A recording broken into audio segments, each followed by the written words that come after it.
Hello everyone, welcome back to XChé's Toy Unboxing. Today we're unboxing the P3 Hero Nendoroid by Good Smile Company. Now, welcome back everyone. Today we're unboxing the P3 Hero Nendoroid by Good Smile Company, ATLUS, and Sega. This is Nendoroid number 1864, and I pre-ordered it back in June. Oh, I've been waiting to unbox this thing since it said it was going to come out in December of 2022, but came out in October 2022. So I'm happily surprised that it's here. Let's take a look at it from all sides, shall we?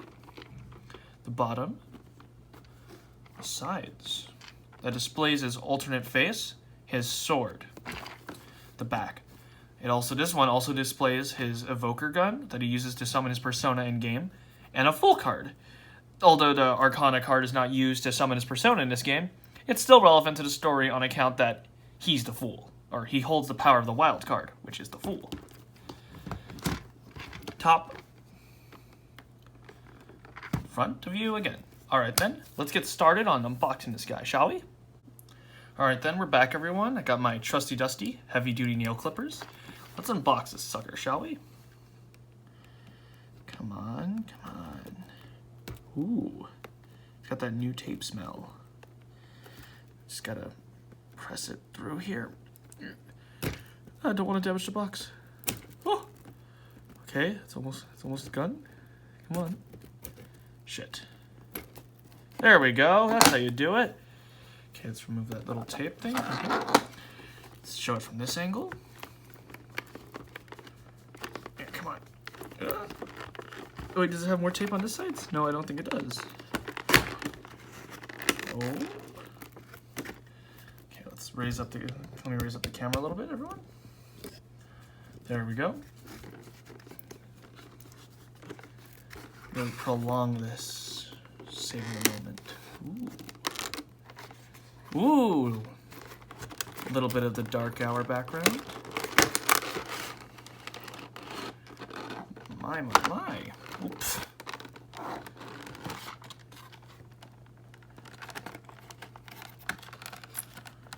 Look at that. Little bald face. Box. Oh wait, this box has some stuff in it. So, inside we get a little... God damn it. Okay, let me just... trying out something new and I hope it's working out. We've got a dark hour city backgroundscape. Try to pull this thing out. There we go. Ooh, we can use it to support him. See? Sides. Nothing but more cardboard. Let's put it on the floor for now. The inside doesn't really come with anything else, probably with a receipt from Good Smile Company. Oh no. That's a little instruction manual. This is the box. Let's put it down for now. It's gonna hold all my spare parts for the Makoto Yuki Nendoroid once we're done with it. It's gonna be quite a few. Ooh. It's a bit shiny, but let's get him out of his plastic prison, shall we? Gotta be careful. Usually these things come with some sort of tape, but looks like this one doesn't. Plastic panel. Panel. Okay, so he comes with a number of arms and a number of feet. 3 arms, 1 foot, 2 different sets of hands, and a different alternate face variant. Let's see if we can get a little... Oh! Ah, no! Okay, pause. Alright then, take 2. Everything's back in place. Comes with the full Arcana card, the evoker, the Makoto Yuki Nendoroid, of course, our P3 protagonist, a holster that can support the evoker, which is pretty fucking lit, and his sword that he uses to defeat shadows with. Of course, in the original Persona 3, he was able to use any other of the other characters' weapons. For example, he could use Yukari's bow, Junpei's... Junpei also used a sword, Ken's spear. So yeah, this was removed in Festival and in Portable. Which is kind of disappointment, because, you think that the Jack-of-all-trades character can use any type of weapon he wants.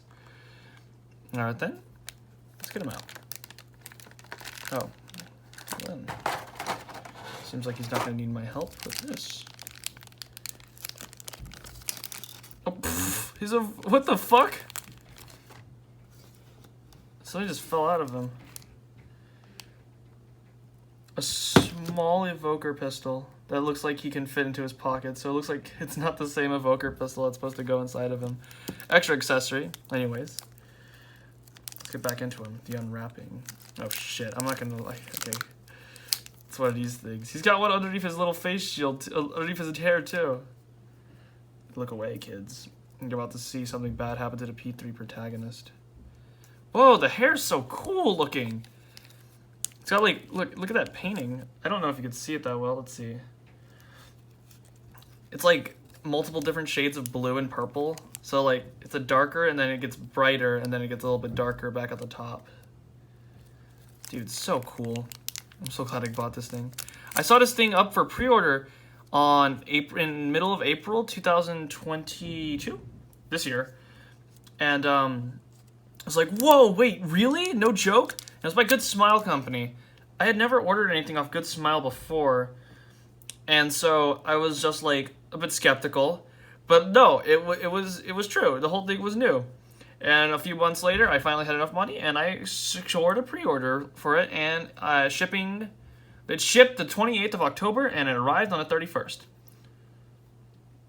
My goodness, this thing's fucking lit. I love the little face. It captures him so well. Little C's armband. The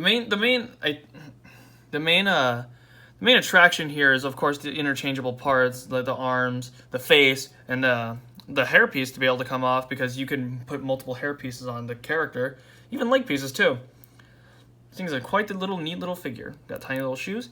To compare it with the Unboxed Nendoroid that came out about 2-3 years ago. Shit. Come on, focus. I like that they put a little bit more effort into his costume than they really did with the Yasogami one. I don't know. The stitching just seems a little bit off on the Yasogami one. But then again, Gekkogon High's uniform's a lot different than Yasogami's fucking one. Anyways, let's pop off his fucking face, shall we? Oh, I'll do this off camera. Alternate face plating? It's a little, oh, type of expression. So, some of you might be asking, who is this little guy? If you've never played Persona 3 like I have, or you just haven't read the story off of fucking the internet. This character is the P3 protagonist, also known as Makoto, Yuki, or Minato from Persona 3. He's the character you play in Persona 3. There we go. Alternate face. This guy has the power of the Fool, or the wild card within him, which is this little card right here. It grants him the ability to use multiple personas.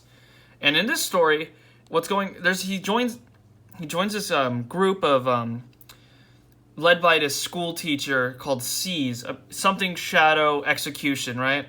They execute these Arcana shadows that are really powerful that come only during this dark hour, which is a time during midnight when like shadows appear and shit. Everyone who doesn't have the, what is it called? It's called the gift, quote unquote. They'll turn into a coffin and go to sleep. But those with the gift, the potential, have the potential to wield a persona. Now, Yuki wields the personas Orpheus, Thanatos, and Messiah, but he can also wield a number of personas that he's catched or he's fused himself into Velvet Room. His Velvet Room attendant is Elizabeth. So yeah, this group goes around recruiting people with potential, like, you know, quote unquote, and they defeat the 12 Shadow Arcana in hopes to get rid of the Dark Hour. Right along the way, they get a little boy on their team, a metal lady named Aigis, little boy's named Ken. Makoto's also recruited around the same time that Junpei Iori is, who's the magician. He's kind of an idiot, a lot like Yosuke from Persona 4, or Ryuji from Persona 5. Oh shit, I should probably be unboxing more of this guy, huh? Sorry. Just wanted to get into his little lore. Which else should we unbox? Shall we unbox his little... Oh, wait, it's covered by tape. I see. Let's get this off. Okay, the evoker pistol. We'll do these all in one go. Okay, the evoker pistol. Not much detail put on it, but it looks like the evoker pistol from that the Team C's uses. It says this is Makoto Yuki's evoker pistol. It's got some specialness within it. What I just, you know, if you played Festival. I haven't played any Persona 3 like game. It's an old game from 2006. Nothing on the back. I did have one dispute with this full card.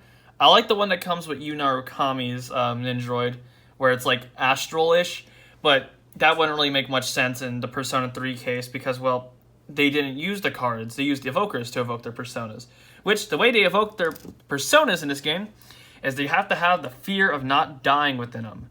And since Makoto Yuki is a traumatized little shy boy who doesn't care about death and doesn't really care much about anything because, you know, his entire family got killed by a giant shadow on a bridge, he has, like, not really the fear of death or much life within him. That slowly breaks throughout the rest of the game, of course, and the movies. I've seen all 4 movies. That's how I know about Persona 4. Which, you know, it might seem like a bit of a cheapskate. A little bit of a rant here. The movies don't really go much into, like, the characters' stories that much. It focuses on the main story, but not much on, like, how characters act in that. That doesn't really make much sense. It doesn't really go into, like, the character, like, the full-on characters side of the story. So, like, Yukari and Junpei's, like, whole fucking arcs and shit. That's not really covered. What is this? Look at this. You see this hand? I don't know what I put on him. Is this, like, wrong? Oh, no. Okay, I get it now. It's supposed to, like, he's supposed to be posing. It's kind of cute.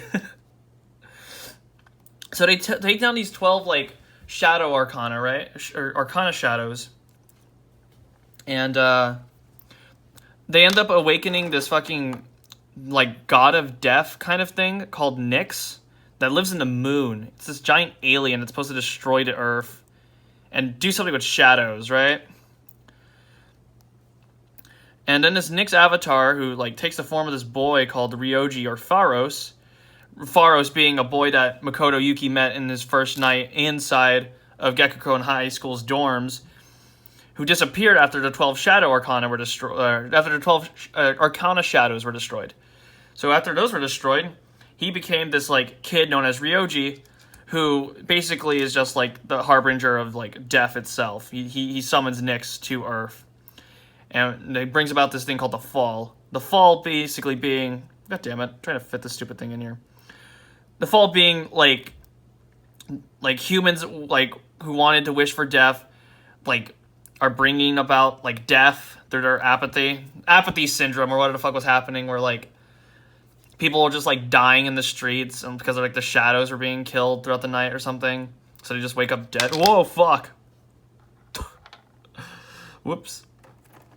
So yeah, that was happening, because people who don't have, like, who don't want to live anymore just, like, bring about death, so death comes to, like, to annihilate everything, but, like, you know, there's just people that don't want to die. I mean, for a while, Team C's wanted to die after, like, they realized, oh, wow, it's kind of, like, hopeless right now, isn't it? I just has a special, like, fucking imprintation on Yuki, like that fucking werewolf from Twilight, the Twilight movies, where he, like, put a piece of, like, death inside of him, the death shadow, I mean, inside of the young boy after his parents died. And sister. Does he have a sister?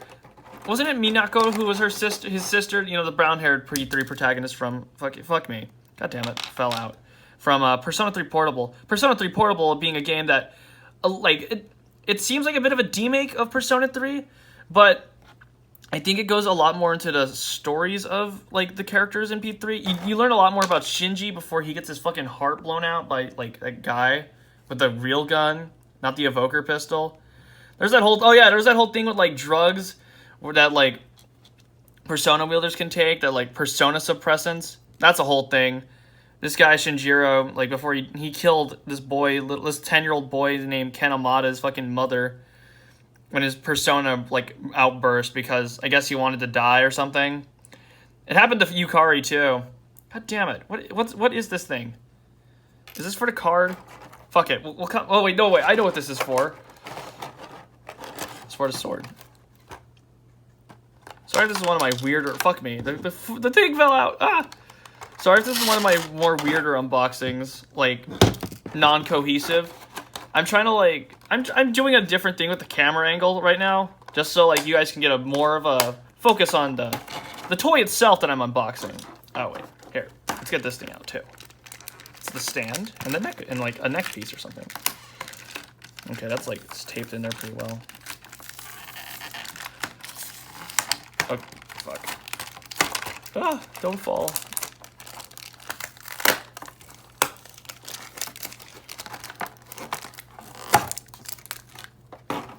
Okay, there we go. Stand. So yeah, this robot girl, like, imprints on this boy, and she wants to be there to protect him because, well, she was, like, she wanted to protect him from the Death Shadow or something, right? I might have that a bit wrong. I've seen the movies. I haven't played the game. And it's been a while since I've seen those movies. About 9 months? It's gonna be 10 months soon? So I might be a bit outdated on that information. Oh, look. Look at this. A place where you can put the fucking cut in. It also, my Nendoroid Nendoroid over here also came with a thing to, like, put his cut in. But it didn't come with one. It screwed me out of my little cut-in, and I don't know if I'm supposed to, like, print one out myself. It advertises it with a cut-in, and I thought I would get a cut-in, but, you know, I didn't. Let's put it in the corner over here. This will make things a little bit easier for us. Ooh, nice. It's kind of floating around. Those movies never got a dub version of them, like, a dubbing of the movies, so, like... There's no Yuri Lowenthal movie, like Makoto Yuki. But that's fine. I don't mind subtitles, but a lot of people probably mind subtitles. An alternate leg piece that has him bending one knee. Narukami also came with one over here too. If you're wondering, I'm calling them by their names that were given in their respective anime and, like, movie adaptations. I know some people call him Minato. I call him Makoto, just because, you know, why the fuck not? I bought those movies with money. There we go. Let's put the sword in them. Oopsie. This sword is a lot nicer than that little katana that Narukami has. Look at that thing. This thing's fucking sick. Alright then. Sword just falls right into him. Alright, we're back. I got the little evoker on him. I replaced his leg with the alternate leg. That's like kind of like a walking motion. As you can see, ATLUS, Sega, all rights reserved. Yeah. We know. A joke throughout this, like the Persona 3 and like 4 series is that he's gonna release the power of his right eye. Because like he has his bangs covering it. But you know what? There ain't no power within him. The guy can summon fucking like a level like 100 Ceph or some shit and like obliterate everything in his path, you know? It ain't really much that's hiding behind that its true power. If I had to add one thing, this little gun thing, it's kind of a bitch. Because like, you can't, at least from when I tried, you can't like shove it in all the way and make it like hit his head. It just won't work like that. But anyways, let's show off another little alternate. Yes, the sword. This is a specially designed sword to be able to hunt down shadows, unlike in Persona 5 and 4, where, like, basically any weapon will fucking do to, like, take down shadows, as long as the wielder has a persona, they can kill him. I don't really know if that was a thing in, like, 5, but it was a thing in 4.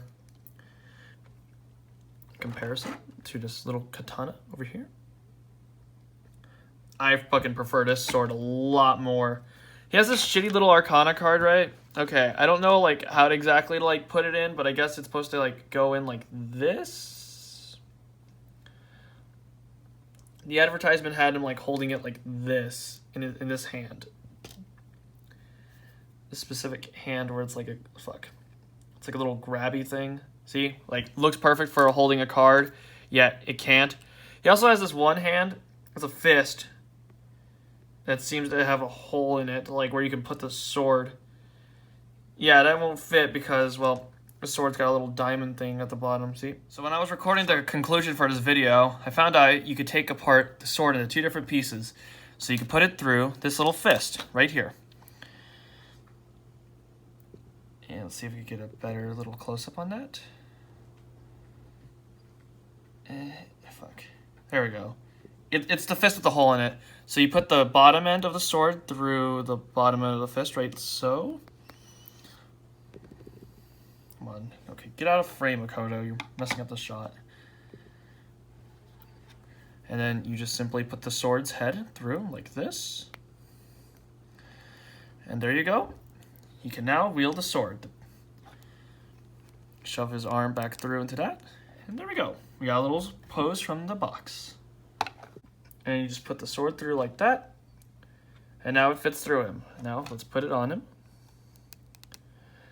There we go. This is like I said, this is a bit of more of a unique video I've tried to do.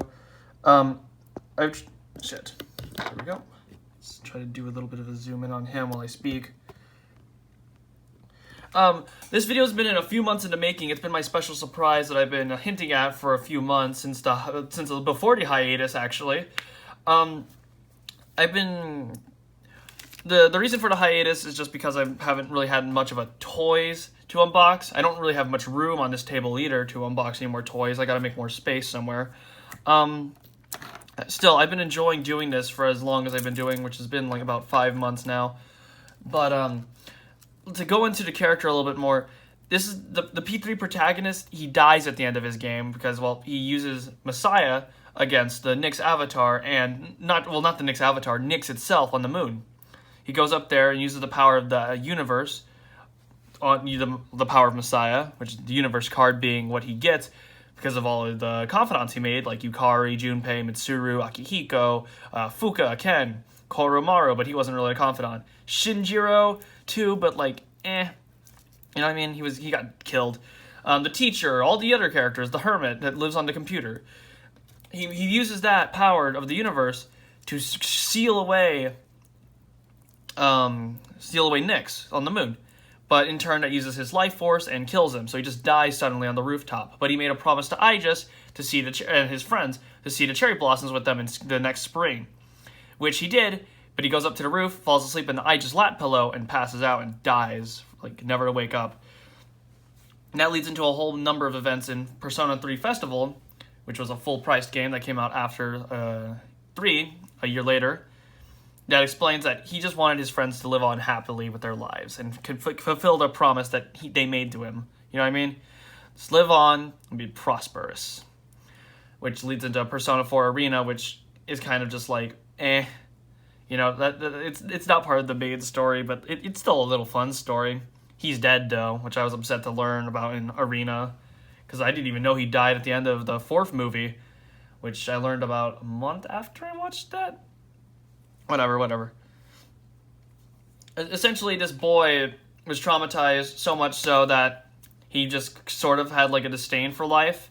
But being with his friends and being a Persona user and like just hunting down the shadows and shit gave him the first like ounce of life that he's had in a while. So that he got pretty fulfilled on like how much he lived throughout the rest of that year until he like succumbed to death due to exhaustion, which he used to his life force to use Great Seal. Anyways, that's all I kind of have to say about this guy. He's a protagonist character, a lot like Yu Narukami over here. So a lot of the choices are the players to make. So whatever he does is whatever you choose him to do. So, you know, he's a bit of a wild card, as they say. Haha.